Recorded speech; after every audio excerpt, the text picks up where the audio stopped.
नमस्ते दोस्तों, हमारे यूट्यूब चैनल समीक्षा की कहानी में आप सभी का स्वागत है। कहानी का नाम जादूगरनी का तोता। तो चलिए आपको सुनाते हैं। पहाड़ के ऊपर एक मकान बना हुआ था। उसमें चित्रकला नाम की एक जादूगरनी रहती थी। वो काला जादू जानती थी। पहाड़ के नीचे तलहटी में एक गांव बसा हुआ था, जिस पर जादूगरनी ने अपने जादू से कब्जा किया हुआ था। गांव के लोग जादूगरनी से बहुत डरते थे।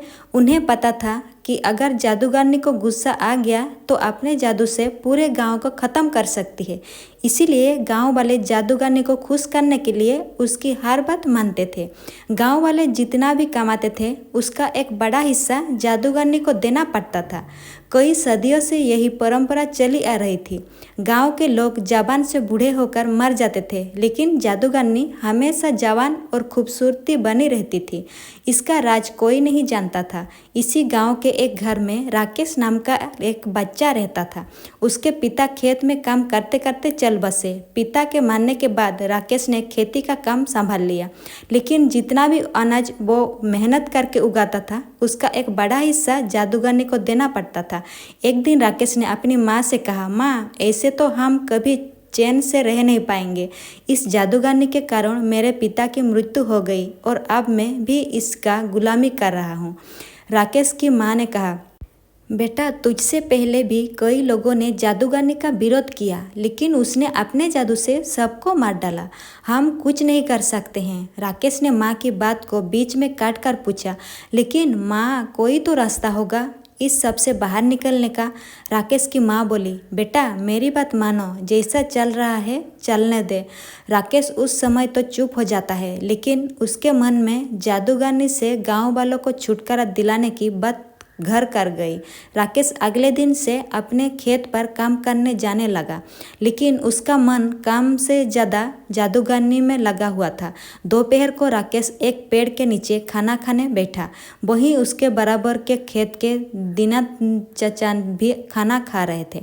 दीनानंद चाचा से राकेश ने अपने मन की बात कही। राकेश की बात सुनकर उन्होंने कहा, बेटा, बात तो तेरी ठीक है, लेकिन काम बहुत कठिन है, इसमें तेरी जान भी जा सकती है। राकेश बोला, चाचा, अगर गांव वालों को बचाने में मेरी जान भी चली गई तो मुझे खुशी होगी। आप कोई तरीका बताओ। तब दीनानंद चाचा ने कहा, आज से कई साल पहले गांव में एक किसान ने जादूगरनी को मारने की कोशिश की थी, लेकिन जादूगरनी को पता लग गया। फिर जादूगरनी ने उससे बदला लेने के लिए उसका सब कुछ छीन लिया और वो उसे मारने की तैयारी कर रही थी, लेकिन वो पहले ही गांव छोड़कर भाग गया। तुम उससे मिलो, उसका नाम गोपाल है। वो पास ही एक गांव में रहता है, लेकिन वो किसी से मिलता नहीं है। राकेश बोला, लेकिन क्यों चाचा? दीनानंद जी ने कहा, बेटा, उसे डर है कि कहीं जादूगरनी ने उसे मारने के लिए ना भेजा हो। राकेश ने सारी बात समझ ली। अगले दिन वो दूसरे गांव चल दिया। वहाँ वो गोपाल के घर पहुँचा। बहुत विश्वास दिलाने के बाद गोपाल ने राकेश से बात की। गोपाल ने कहा, मैंने एक बार रात को जादूगरनी के महल में जाकर उसका गला दबाया, जिससे वो सोते सोते मर जाए, लेकिन वो मरी नहीं, क्योंकि उसने अपने प्राण एक तोते में रखे हैं। राकेश को बहुत आश्चर्य हुआ। उसने पूछा, लेकिन ऐसा क्यों चाचा? गोपाल ने आगे बताना शुरू किया। बात यह है कि जादूगरनी हमेशा जवान और खूबसूरत बने रहना चाहती है, लेकिन उसका जादू अपने ऊपर नहीं चलता। इसीलिए उसने उस तोते को पाल रखा है, उसे जादू से जवान बना रखा है।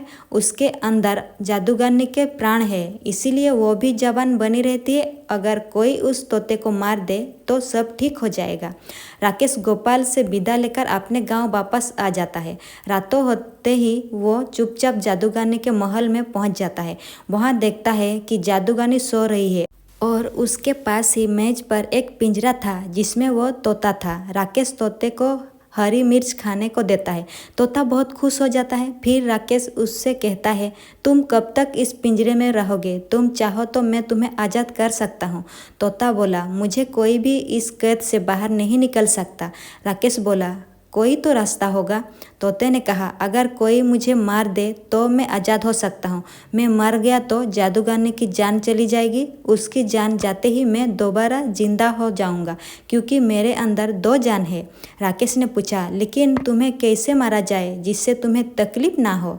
तोते ने कहा, तुम किसी तरह इस कमरे में धुआं भर दो, दम घुटने से मैं मर जाऊंगा। राकेश सारी बात सुनकर वापस आ जाता है।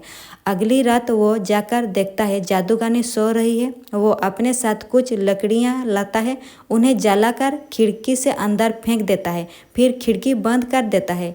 धुएं से जादूगरनी उड़ जाती है। वो पिंजरे को लेकर बाहर की ओर भागती है, लेकिन राकेश बाहर से दरवाज़ा बंद कर देता है। कुछ ही देर में तोता मर जाता है। उसके मरते ही जादूगरनी के हाथ से पिंजरा छूट जाता है और वो मर जाती है। ये सब राकेश बाहर से देख रहा था। जादूगरनी के मारते ही वो खिड़की खोलकर अंदर जाता है और पिंजरे को बाहर ले आता है। कुछ ही देर में तोता जिंदा हो जाता है। इस तरह राकेश की हिम्मत और सूझबूझ से गांव वालों को जादूगरनी से छुट्टी मिल जाती है। तो दोस्तों, कहानी अगर अच्छी लगी हो तो वीडियो को लाइक कीजिए और चैनल को सब्सक्राइब कीजिए। साथों साथ बेल आइकन को प्रेस कर दीजिए। मिलती हूँ मैं अगली बार इसी तरह एक नई कहानी के साथ। Thank you.